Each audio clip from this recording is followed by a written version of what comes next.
Hey guys and girls, how's it going? My name is Rohit, this is Driver's DNA, and today we're going to be talking about the Shelby GT500, possibly Hey guys and girls, how's it going? My name is Rohit, this is Driver's DNA, and today we're going to talk about the Shelby GT500's dyno figures. Let's get into it. Alright guys, so if you've been under a rock, let me fill you in a little bit on what's been going on in the world.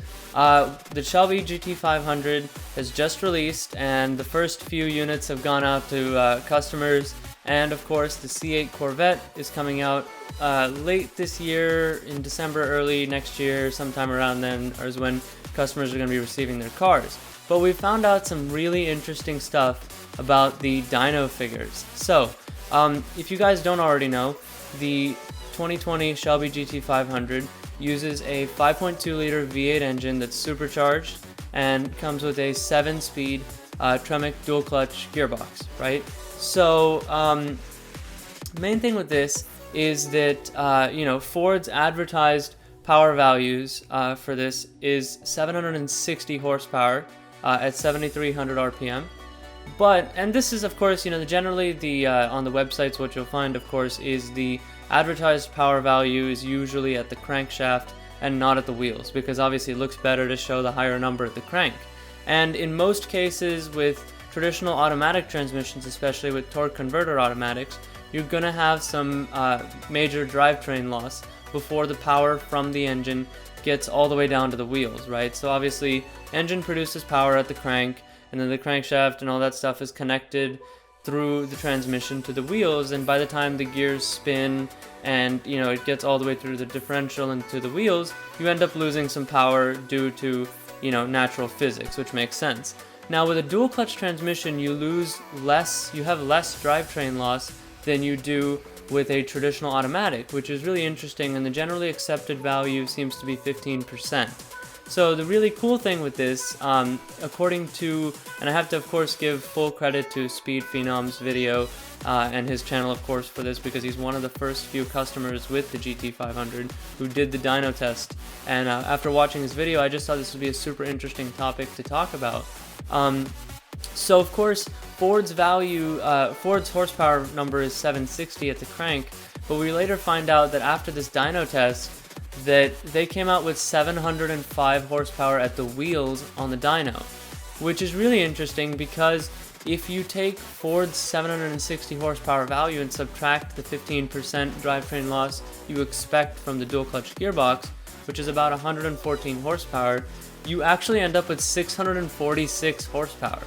So according to Ford, the GT500 is really only supposed to make 646 at the wheels, but on the dyno it's making 705, which is crazy that's almost 70 horsepower more than what Ford rated their own car at, which is just a really interesting thing to consider, considering of course this is the highest power Mustang ever. But also, why would they underrate it by so much? It's just a really interesting question to ask, and something else that you see when you look at the C8 Corvette. So once again, if you've been under a rock, I'll fill you in really fast. C8 Corvette, of course, it's a mid-engine car this time, and it continues to use a new version, of course, of their 6.2 liter V8 engine, which is the LT2 this time. And this is supposed to be, remember guys, the C8 Corvette, this is the first year, this is supposed to be their, initial Stingray, kind of base level car, right? This isn't a Z06, this isn't a ZR1 or a Zora or, any of the higher end performance models that we expect, later on in the lifespan of the chassis and body style, right? This is the original first Corvette. And at the press event and at all the media stuff that we've seen and the website, it rates it at Chevy rates the car at 495 horsepower, right? But the really interesting thing here is, of course, this car also uses an 8-speed Tremec dual clutch gearbox. So we can use the same 15% drivetrain loss figure that we used with the GT500. So we found out through Motor Trend's dyno test that this car actually makes 558 horsepower at the wheels on the dyno, which is really interesting because that actually means if we add the 15% drivetrain loss figure back in, we actually find out that the car should be making about 641.7 horsepower at the crankshaft, which is really, really crazy to think that the base level Stingray Corvette could be making 641 horsepower at the crank. So that's a really interesting figure, considering 641 is not that far away from the C7 ZR1's figure of, I believe it was about 755. So it's just a very interesting thing to consider that the base level Corvette is most likely, as according to Motor Trend, making 558 horsepower at the wheels. So if we go back and look at Chevy's originally advertised 495 horsepower at the crankshaft, you're really only supposed to, and you subtract your 15% drivetrain loss because of the dual clutch transmission, you're really only supposed to be getting 420 horsepower at the wheels. But according to the dyno, we're getting 558, which is even crazier than the GT500 if you think about it. So that's like well over 138 horsepower.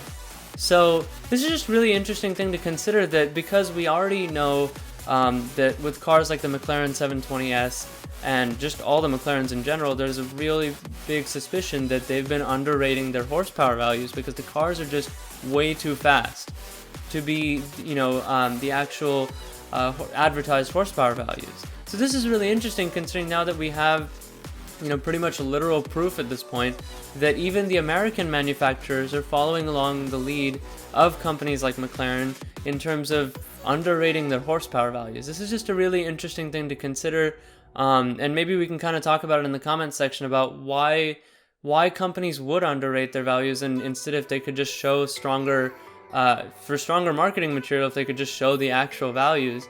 I'm just interested to see what you guys think in the comments section about why a company might want to underrate their power values or underrate certain specifications on their cars.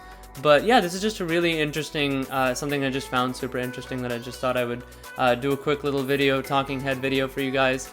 Hope you guys enjoyed, and let me know what you guys think in the comment section. Thank you guys so much for watching, and I'll catch you guys in the next one.